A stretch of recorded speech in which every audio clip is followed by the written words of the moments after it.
Murder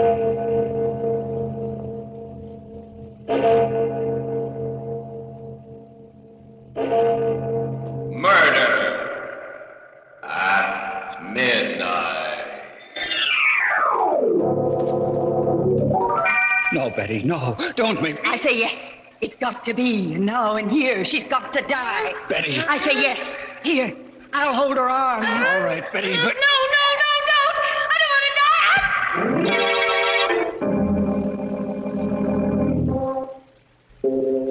Midnight, the witching hour when the night is darkest, our fears the strongest, and our strength at its lowest ebb.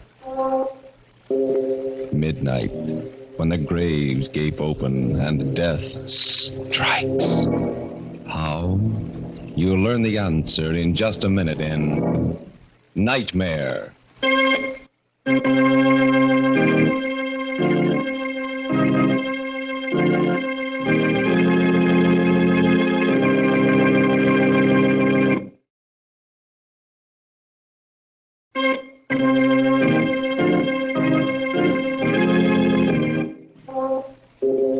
And now, Murder at Midnight.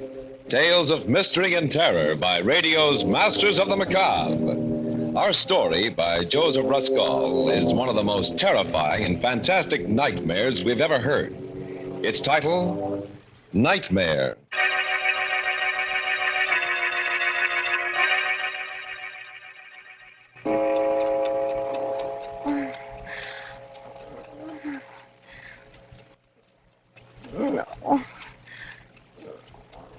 No.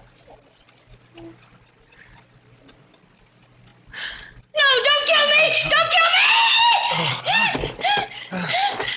Helen, what's the matter? Helen, wake up, for Pete's sake. Hey, stop it, Helen, stop it. It's me, it's Ernie. What? Oh, where am I? In bed, where do you suppose? It's almost 12 o'clock. I wish you'd let me get some sleep. Oh, thank heaven. Oh, must have been just a dream. Oh, thank the Lord. Oh, Ernie, it was so real. I dreamed somebody was leaning over me just now with a pillow. Oh, it was horrible. They were trying to smother me to death. And Ernie. Yeah? It was you. What? Oh, me. Oh, that's a beaut. Where's the light? Oh, my history's back. Why, you poor, foolish little... Come here, Butch. I'll kiss you back. No, don't touch me. Keep away. Huh? What is this? That pillow in your hand. Oh, for crying out, Bells. Can't I even straighten it out? Sorry, dear. Gee, don't mind me, but that horrible nightmare, it seemed so real. Oh, darling, wasn't that crazy? You, the sweetest, gentlest husband in the world. Then why... Oh, Ernie, now please don't look so hurt. No, I can't even look hurt. I just murdered my wife in her sleep, didn't I? No, you were just about to. I mean... Oh, now what the... Everything's happening tonight. Hello. What? Who? Wrong number. And what's more, this is a heck of a time to be ringing. Why, what a nerve. On a night. Thought maybe that was the police you phoned in your dream. Now will you go to sleep? Ernie Kraft, I'm sure I didn't mean to insinuate anything. I was just telling you my dream. You asked, didn't you? Oh, you're a character. I guess I'll have to put you in that book I never wrote, too. Well, now what? That was in it, too. Huh? That book you never wrote. You've nagged about it so much, no wonder. Oh, and that look when you bent over me like a madman. Oh. Ernie, what on earth do you suppose made me have a nightmare? That's easy. You would insist on eating hamburgers after the show tonight. Yes, I did, didn't I, when we got out of the movies? Hamburgers, of course. Ernie, they were part of my dream, too. Hamburgers. Oh. Ernie, stop punching on that pillow, please. All right. Go ahead, then. Better tell me your dream, all of it. Neither of us will sleep until you do. I'll just light this butt. Now, let's have it. The gruesome details. Well, I don't know if I can remember now. It was all so hazy and terrifying. Well, what happened before I smothered you with a pillow? A crazy quilt. Something about your job, and I was a millstone around your neck, and hamburgers, and you hated me, and July 15th. July 15th? Yes, I can't imagine what that meant. Look. Start at the start. Why did I decide to murder you? Because of that other woman, your secret love. Huh? You promised her you'd kill me tonight when I was asleep. My secret love? Yes, she had you in her spell. Oh, that's kind of bad casting, isn't it, Butch? I'm the dishes and dustpan type, remember? In the 5 years we've been married, have I ever looked at another? I know. I told you it was a crazy dream. Maybe you want me to eliminate my one night a week out, too, my Saturday gin rummy with the boys. Oh, no. Who was my secret love? Did she have a face? Well, this is the silliest part of it, Ernie. It's absolutely ridiculous. It was that girl, Betty Daniels. Betty Daniels? Who's she? You remember that tall, dark-haired artist I introduced you to at Cape Cod last summer? At the exhibition. No, I don't. Oh, wait a minute. Trousers, long cigarette holder, very intense. Yes, very intense. But what the devil? What was she doing in your dream? We said hello to her, we walked off, and that was that. Casual. Yes, I know. I hardly remember her myself. I can't imagine why I dreamt of her. Why? No, don't touch me. Don't. No. Oh, that dream, that awful dream. So crazy. And yet it seemed to be telling me something, warning me.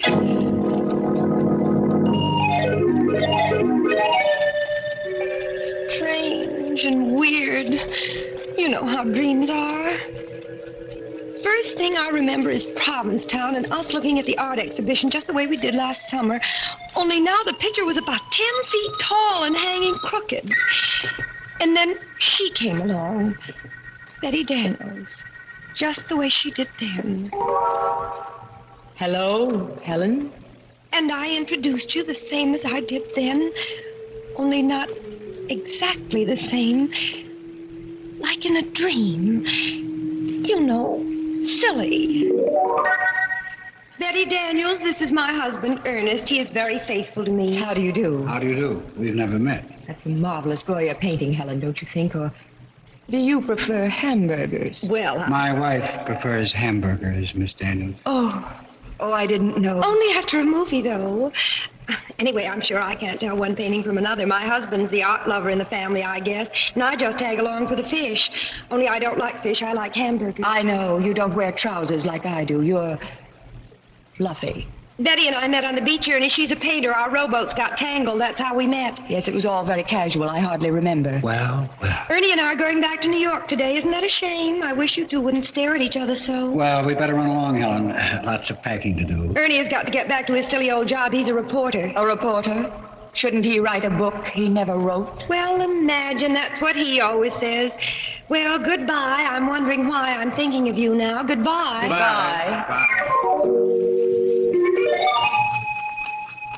The scenes sort of dissolve into each other like a kind of dream movie. And I'm trembling with fright because I have a feeling I know how the plot's going to end.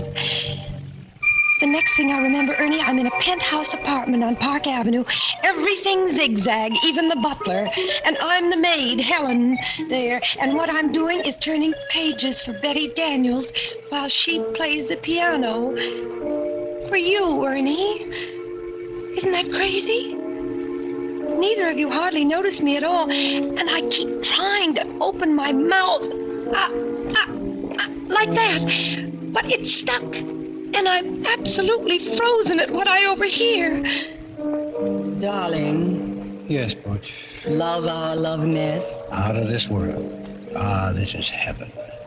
Ernie, do you ever call your wife Butch? Never. What gave you that idea?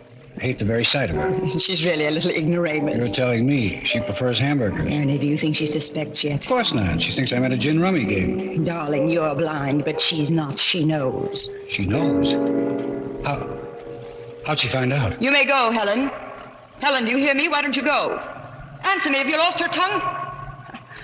Oh, well, there's murder in the air. How'd she find out, Betty? Tell me. Darling, do you suppose she doesn't know what happened last summer in Provincetown? After we all said goodbye? You came to look for your cigarette lighter. She knew you hadn't lost your lighter, that you'd come back to ask me for my New York telephone number. She knew? Of course, intuition. She knows we've been having a secret affair ever since. I can't go on like this. I'm tired of being just a gin rummy excuse. Ernie, if you love me, you'll do what I promised. But I pity her so. Don't be a fool. Isn't it her fault you never wrote that book you never wrote? It's true. She wouldn't let me give up my job. She's a millstone around my neck. And get rid of her, Ernie. Get rid of her, and I'll bring your genius to the world. I've plenty of money, and you can give up reporting and write that book. Fulfill your destiny. Fulfill my destiny. Oh, Betty, you'll help me. Yes, but only if you forget July 15th. You'll forget about July 15th. It won't mean a thing to you from now on. Not a thing, I promise. And you'll do away with her. The way I told you. Yes, like you told me. The pillow. The pillow. Shh, don't let her hear. Just look at her standing there at the piano. You've been spying on us, Helen, haven't you? Haven't you? Answer, have you lost your tongue? Oh, don't try to fool us. We know you're the real Helen and not the maid. She's heard everything you've said, Ernie. So we'll have to kill her now. Unless she gives me a divorce. Will you give him a divorce? Answer or we'll finish you right now. Very well. Here's the pillow, Ernie. Right now. I'll hold her on.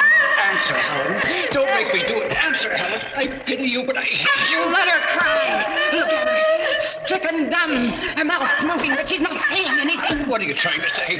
Helen, please don't make me do it. Will you give me a divorce? Tell me. Ernie, stop. Oh, sweetheart. Do you want her body found here? Well, hang for it. She's got to die. She's got to. No, not here. Not like this. There must be some other way. Later tonight, Ernie. After the movies. Hamburgers. She'll get hungry for hamburgers. She's bound to. The waiter will ask her how she wants them. That'll give you the clue. And then, when she's asleep, and they'll find her in her bed. The perfect crime. Don't you see, Ernie? Hamburgers.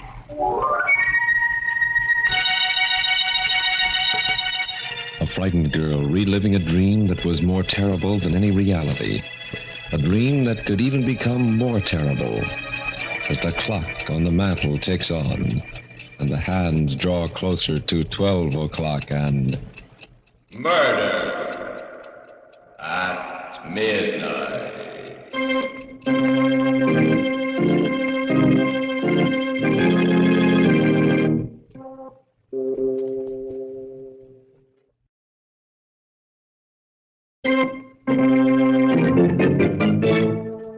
And now back to Murder at Midnight and Nightmare. Well, let's hear the rest of this dream of yours, Helen. What happened after that? Well, it was after that it really got bad. It was so crazy, but so real. I don't know what stopped you, Ernie, kept you from killing me then, but you didn't. And still, I knew you were going to. You dragged me out into the street and then into a movie and then out again. And I looked at you and you were crying because you'd made up your mind to finish me off when we got home. You should have let me write that book, Helen. You should have. And I kept crying, I love you, Ernie. Don't kill me. Please don't kill me tonight. But I've got to. I've got to. I pity you, but I've got to. And you pulled me along through the streets again. I was terrified. And then I saw a policeman and I cried to him, Officer! Yes? What is it, lady? Please save me. My husband here wants to kill me. Oh, wants to kill you, eh? Why, that's a crime. A felony. Why are you joking? Don't joke about it. Do something, please. I'm frightened to death. Don't pay any attention to her, officer. She's dreaming. I'm not. Don't believe him. He wants to wait till I go to sleep tonight. And then as soon as I fall asleep... Oh, come now, lady. He wouldn't do it to you in your sleep. Why, you're cute. Not in her sleep now. Would you, mister? Of course not, officer. Not in her sleep. As a matter of fact, we're stopping off first for a hamburger. She's hungry. No, I'm not. I mean, I am, but I don't dare. I'm starving, but I don't dare. He's just waiting for me to order one, officer, to see what I'll say. And then they'll take me home and kill me. Oh, lady, stop. Sure, and you're breaking me heart. Come along, dear. No, officer, please protect me. Don't let him take me, please. Come along, I say. Darling. And then we were in the little lunchroom in our neighborhood, around the corner from our house, sitting on stools. The counterman came over to us. He winked at you, Ernie, and you winked back at him, and he said, Evening, folks. What do you have? You looked at me, but I shook my head. I shook my head, and the tears were streaming down my face. I tell you what, Joe. Make it 2 hamburgers. Right. Rare, medium, or well? Medium, Joe. Make mine medium. Right. And the little lady? How do you have yours, Helen? How do you like yours? Make hers medium, too. 2 hamburgers, medium. 2 medium, coming out. And what do you have on them, folks? Relish or onion? Relish. Make mine with relish, Joe. Right. And the little lady? The man's talking to you, Helen. How'll you have yours? Answer him, I say. Answer him. This is it. How'll you have yours? No, I won't tell him. If I do, you'll know how to do it, so I won't tell him. I won't. The next thing I dreamt, we were home again, sitting in the parlor, everything exactly the same, Ernie, just like tonight before we went to bed. But in my dream, I was sitting paralyzed, in a cold sweat, waiting for the word from you that meant my death. Well, Butch, I guess we better hit the hay. What do you say? What do you say, darling? No, wait, Ernie, did I tell that counterman how I wanted my hamburgers served? Of course, dear. What did I say?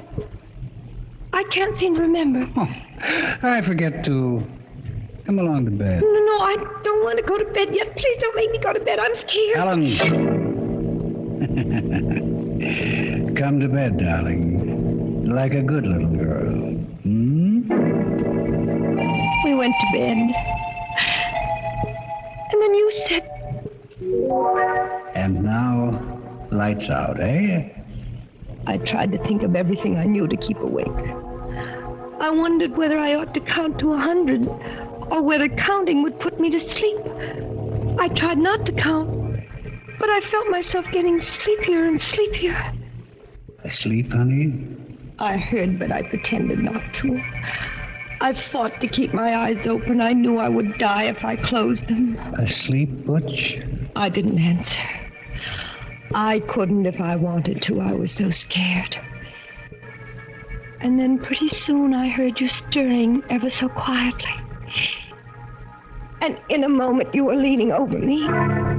Oh, Ernie, I know it was just a dream, but it was so real. And there was hatred in your eyes, and there was a pillow in your hand, and I knew you were going to do it right then, and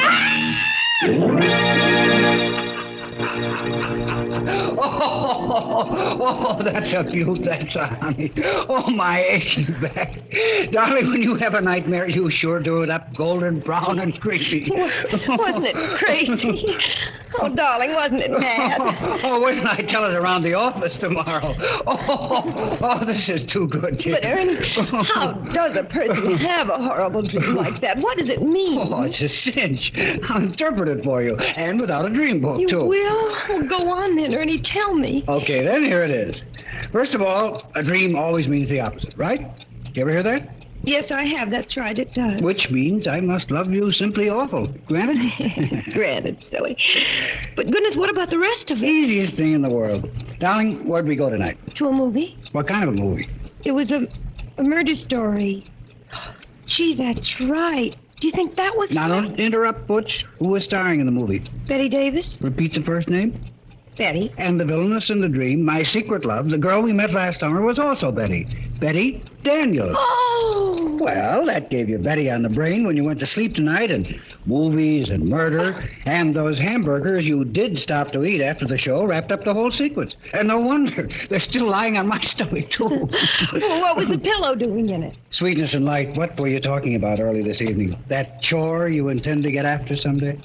Oh, yes, I've got to stuff the pillows. They're caved in the way the feathers have come out. Right, that's your pillow you had on the brain, which brings me back to the hamburgers. Yes, I was going to ask you. I mean, that nonsense of how did I want my hamburgers. What did all that mean, for heaven's sake? Precious, how did you order your hamburgers done tonight? Remember? No, I can't recall. Of course you can. Think now. How do you almost always order your hamburgers? Well, smothered in onions. Oh, Ernie, of course. Smothered in onions. Smother, pillow, smother with a pillow. Check. Oh, my heaven's sakes alive. Oh, my gosh. So that was it. Oh, if that doesn't beat... Ernie, that was wonderful. Really. The way you did that, figured that all out. I think you'd make a terrific detective. So I'm a police reporter. Close enough. Darling, it's made me think, though, but maybe I have been a little bit selfish. What do you mean? Well, that book you always want to write. Maybe I ought to let you give up your job and try. Oh, and have us both starve? Nuts. Anyway, in my sane moments, Helen, I've always known the truth. I'm no writer. If I had it in me, it would have come out of me, job or no job. I could go back to work again, you know. I could take up nursing again. It was pretty hard, No, nonsense. I won't have it. I don't say any more about it, and that's fine. You're a swell guy, though, Butch, to offer to. Oh, there was one thing more, Ernie. Yeah? What do you suppose that was all that about July 15th, about your forgetting July 15th? What did that mean, you know? Yeah. Don't you? No, I can't. It does seem familiar, but I can't seem to... Where are you going? Get something out of my wallet. Wait a minute. What's the date of our anniversary, Helen? July 15th, of course. Tomorrow. What was that? Right. You've had that on the brain, too. Oh! Here. Little present for you, darling. Oh, what on earth? Tickets. 2 railroad tickets to Montreal. Right again. We're taking an anniversary trip. I wanted to surprise you when you woke up, but... Well, anyway, happy anniversary, baby. Oh, Ernie, oh, you great big precious darling. How can I ever? You didn't forget. You always did before, but this time you didn't. Oh, Ernie, I just can't stand it. First that dream and then finding out that it did me just the opposite. No, Helen, don't. It's so sweet of you. I'm so thrilled. Montreal, where we had our honeymoon, and you haven't forgotten. Oh, Ernie, I do hope I've been a good wife to you. And if there's anything I mean, if you want me to, I can always change. Oh, darling, I wouldn't want you any different for the world.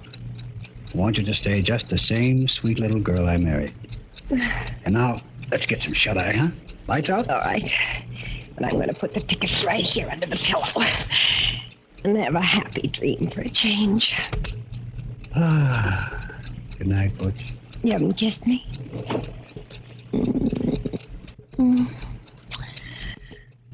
Good night, dear.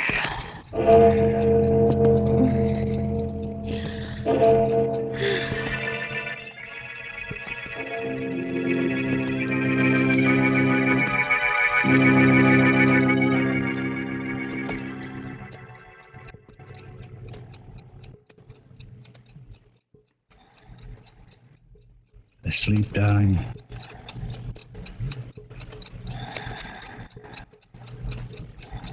Darling, are you asleep?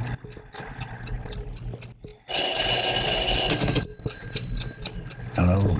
Ernie? You shouldn't have phoned before, Betty. She was still awake. I had to know.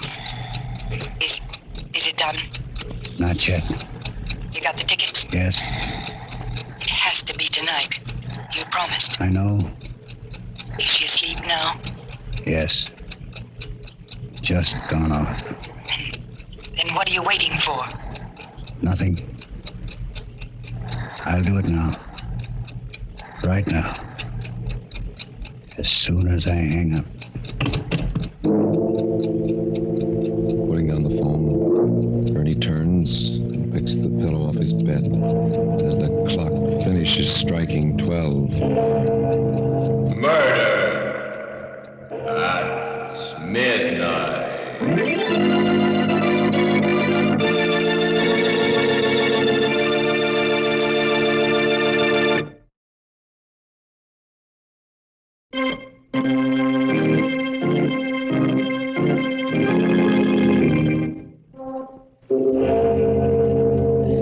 Remember to be with us again when death appears out of the darkness, wearing the face of one you know, and the clocks strike 12 for Murder at midnight. The part of Helen was played by Elspeth Eric. Walter Vaughn was Ernie. With music by Charles Paul, Murder at Midnight was directed by Anton M. Lead.